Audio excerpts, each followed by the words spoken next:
Hi guys welcome back to Vamshi talks. ఇలాంటి kabaddi and cricket updates కోసం ఇప్పుడే ఛానల్ని సబ్స్క్రైబ్ చేసుకోండి. ఇంకా వీడియోకి వెళ్ళే ముందు ఒక లైక్ చేయండి మావా. ముందుగా ఐపీఎల్ 2026 ఆక్షన్ గురించి వచ్చిన అప్డేట్స్ గురించి మాట్లాడుకుందాం. నిన్న ఈవినింగ్ నుంచి ఎస్ఆర్హెచ్ నుంచి హాట్ టాపిక్గా మారిపోయింది హెన్రిక్ క్లాసెన్ నేమ్. ఏ సోషల్ మీడియాలో అయినా ఏ వెబ్సైట్లో చూసినా క్లాసెన్ రిలీజ్ చేస్తున్నారు న్యూస్ అయితే బాగా వైరల్ అవుతుంది. ఇంకా క్రిక్ బజ్ నుంచి ఎలాంటి అఫీషియల్గా న్యూస్ అయితే రాలే, కానీ క్లాస్ అని రిలీజ్ చేస్తున్నారని ప్రతి ఒక్క వెబ్సైట్లో వస్తున్నాయి. మెయిన్గా ఎస్ఆర్హెచ్ నుంచి క్లాస్ అని రిలీజ్ చేస్తే 23 క్రోర్స్ యాడ్ అయితే ఆప్షన్కి. బట్ కొన్ని టీమ్స్ లైక్ ఆర్సీబీ లాంటి టీమ్స్ కూడా బిలో 20 క్రోర్స్తో ఆప్షన్కి వచ్చే ఛాన్సెస్ అయితే ఉన్నాయేమో. అలాంటి టీంతో కంపేర్ చేసుకుంటే ఎస్ఆర్హెచ్ టీం నుంచి ఒక ప్లేని రిలీజ్ చేస్తేనే టోటల్గా 23 క్రోర్స్ యాడ్ అవుతాయి. వాళ్ళైతే సింపుల్గా క్లాస్ అన్ని ఎమరాగ్రెని వాళ్ళిద్దరిని టార్గెట్ చేద్దామని ఫిక్స్ అయ్యారు. అండ్ మెయిన్గా ఇంకో విషయం ఏంటంటే క్లాస్ అని ఎవరితో ట్రేడ్ చేస్తామని చెప్పట్లేమో, జస్ట్ రిలీజ్ చేసి మళ్ళీ బైబ్యాక్ చేసే ఛాన్స్ అయితే ఉందంటున్నారు. కానీ ఒక్కసారి క్లాస్ అని ఆప్షన్లోకి వెళ్తే బైబ్యాక్ చేసే ఛాన్స్ దొరుకుతుందా లేదా నాకైతే డౌటే.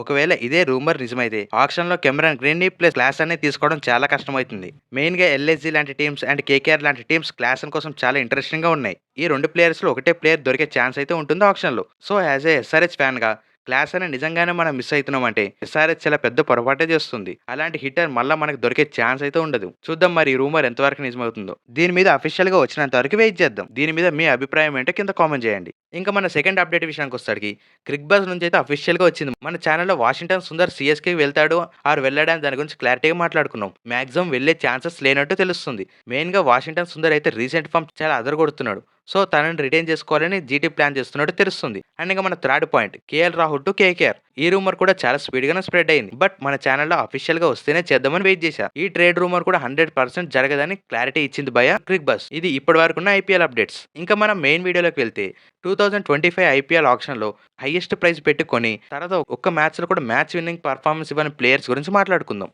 ఇంకా మన top 10 IPL highest budget and లో పర్ఫార్మెన్స్ ప్లేయర్ గురించి ఈ వీడియోలో మాట్లాడదాం. ఇంకా 10th ప్లేయర్ గా మ్యాక్స్వెల్. ఐపీఎల్ 2025 ఆప్షన్ లో పంజాబ్ కింగ్స్ ఇతని టోటల్ గా 4.2 క్రోర్స్ కొన్నది.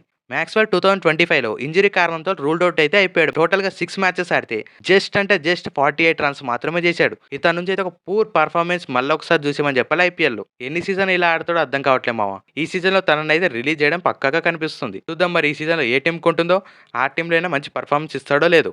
అండ్ 9th ప్లేయర్ గా లివింగ్స్టోన్ ని ఆర్సీబీ లాస్ట్ సీజన్ ఆక్షన్ లో 8.75 క్రోర్స్ పెట్టి కొనింది. టోటల్ గా 10 మ్యాచెస్ ఆడితే జస్ట్ 1102 రన్స్ మాత్రమే చేశాడు మావ. అండ్ బౌలింగ్ లో కూడా జస్ట్ 2 వికెట్స్ మాత్రమే తీశాడు. సో ఆర్సీబీకి లాస్ట్ టైం ఏదైనా వరస్ట్ బై ఉందంటే అది ఒక లివింగ్స్టోన్ మాత్రమే. ఇంకా మన 8th ప్లేయర్ గా డేవిడ్ మిల్లర్ కి ఐపీఎల్ లో ఫినిషర్ గా మంచి పేరు అయితే ఉంది. బట్ దాన్ని అయితే లాస్ట్ ఇయర్ పోగొట్టుకున్నాడు మావ. టోటల్గా 11 మ్యాచెస్ ఆడితే జస్ట్ 153 రన్స్ మాత్రమే చేశాడు. ఇంకా తనని 7.5 క్రోర్స్ పెట్టి కొనడం వల్ల ఈ సీజన్ ఆప్షన్కి వచ్చే ఛాన్స్ అయితే ఉంది. అండ్ మన 7th ప్లేయర్గా రవిచంద్రన్ అశ్విన్ ని హ్యాపీగా సిఎస్కే హోమ్ కమింగ్ అని చెప్పి కొన్నా. టోటల్గా 9 మ్యాచెస్ ఆడిస్తే అందులో జస్ట్ 7 వికెట్స్ మాత్రమే తీశాడు మావ. అండ్ 9.12 ఎకనామిక్తో బౌలింగ్ వేశాడు. ఇంత సీనియర్ ప్లేయర్ నుంచి మనమైతే ఇలాంటి ఎక్స్పెక్టేషన్స్ అస్సలు పెట్టుకోలే. బట్ తన పర్ఫార్మెన్స్ చూసి సిఎస్కే టీం కూడా వద్దనుకొని ఫిక్స్ అయిపోయింది. అందుకే టీం తీయకముందే తనే వెళ్ళిపోయాడు మావ ఐపీఎల్ నుంచి. ఇంకా coming to our next player 6th position లో జేక్ ఫ్రెజర్. ఇతనికి టోటల్ గా 9 క్రోర్స్ పెట్టి ఆర్టీఎం లో రిటైన్ చేసుకుంది ఢిల్లీ టీం. బట్ ఇతని నుంచి ఎంత ఎక్స్పెక్ట్ చేసినంత పర్ఫార్మెన్స్ అయితే అస్సలు చూడలే. టోటల్ గా 6 మ్యాచెస్ ఆడించారు ఢిల్లీ టీం. తన స్ట్రైక్ రేట్ అయితే చాలా దారుణంగా కనిపిస్తుంది. టోటల్గా 105 స్ట్రైక్ రేట్ మాత్రమే ఉంది. తన దగ్గర నుంచి 180 అలాంటి స్ట్రైక్ రేట్ ఎక్స్పెక్ట్ చేస్తే 100 స్ట్రైక్ రేట్తో మాత్రమే ఆడాడు మావ.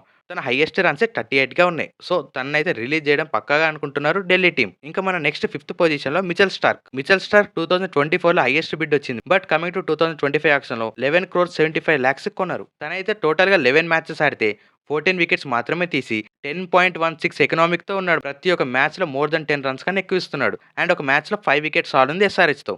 ఇంకోసారి రాజస్థాన్ రాయల్స్తో మ్యాచ్ గెలిపించడం సూపర్ ఓవర్లో. ఈ 2 పర్ఫార్మెన్స్ తప్ప ఇంకా ఏ మ్యాచ్లో కూడా తన దగ్గర నుంచి బెస్ట్ అయితే చూడలే. టీం అయితే తను రిలీజ్ చేయాలనుకోవట్లేదు, తనే వెళ్ళిపోవాలని కోరుకుంటున్నాడని రిపోర్ట్స్ వస్తున్నాయి. And coming to 4th place లో మొహమ్మద్ షమి. ఇతను ఎస్ఆర్హెచ్ టీం 10 crores పెట్టి కొన్నది. ఎస్ఆర్హెచ్ లో భువనేశ్వర్ కుమార్ లేని లోటు మొహమ్మద్ షమి తీస్తాడని అందరం అనుకున్నాం. బట్ తన దగ్గర నుంచి అయితే అలాంటి పర్ఫార్మెన్స్ అస్సలు చూడలే. టోటల్ గా 9 మ్యాచెస్ ఆడితే జస్ట్ 6 వికెట్స్ మాత్రమే తీశాడు.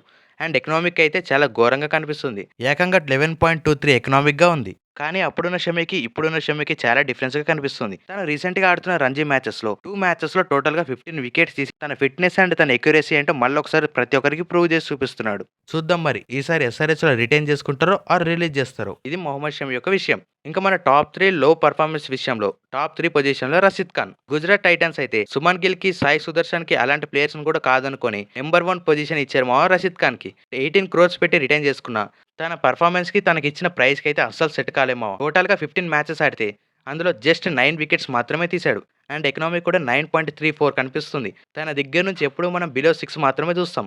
కానీ తన దగ్గర నుంచి 9 పాయింట్ చూస్తేనే అర్థం చేసుకోవాలి తను ఎలాంటి బౌలింగ్ ఏసాడో లాస్ట్ ఇయర్. సో తనని రిలీజ్ చేస్తే జీటీ టీమ్‌కి 18 క్రోర్స్ వస్తాయి. మరి దీని మీద మీరేమంటారో కింద కామెంట్ చేయండి. అండ్ సెకండ్ ప్లేయర్‌గా వెంకటేష్ అయ్యర్. హై బడ్జెట్ లో పర్ఫార్మెన్స్ విషయంలో వెంకటేష్ అయ్యర్‌ని పెట్టకపోతే ఈ వీడియోనే వేస్ట్ మావ. ఇంకా తన మీద ఎంతో నమ్మకం పెట్టుకొని 23.75 క్రోర్స్‌కి కొనుక్కుంది కేకేఆర్ టీమ్. టీమ్ అంత ఘోరంగా పర్ఫార్మెన్స్ ఇవ్వడానికి వెంకటేష్ అయ్యర్ కూడా ఒక కారణంగా కనిపించాడు. టోటల్‌గా 11 మ్యాచెస్ ఆడిస్తే అందులో జస్ట్ 142 రన్స్ మాత్రమే ఉన్నాయి మావ. సో ఈ ప్లేయర్‌ని కేకేఆర్ ఈ సీజన్ వదిలేయడం అయితే పక్కాగా కనిపిస్తుంది. తనని వదిలేస్తే అప్రాక్సిమేట్‌గా 24 క్రోర్స్ యాడ్ అయితే టీమ్‌కి. ఇంకా మన నంబర్ 1 ప్లేయర్‌గా రిషబ్ పంత్ కనిపిస్తున్నాడు. రిషబ్ పంత్ ప్రతి సీజన్‌లో తన గేమ్ ఎలా ఉంటుందో మనందరికీ తెలుసు. బట్ ఈ సీజన్ తన నుంచి అయితే అలాంటి పర్ఫార్మెన్స్ అయితే చూడలే. తనకి టోటల్‌గా 27 క్రోర్స్ పెట్టి కొంటే జస్ట్ 269 రన్స్ మాత్రమే ఉన్నాయి మావ. టోటల్‌గా 14 మ్యాచెస్ అయితే ఆడాడు కెప్టెన్‌గా. బట్ తన దగ్గర నుంచి ఎంత ఎక్స్‌పెక్ట్ చేసామో అంత అయితే కనిపించలే.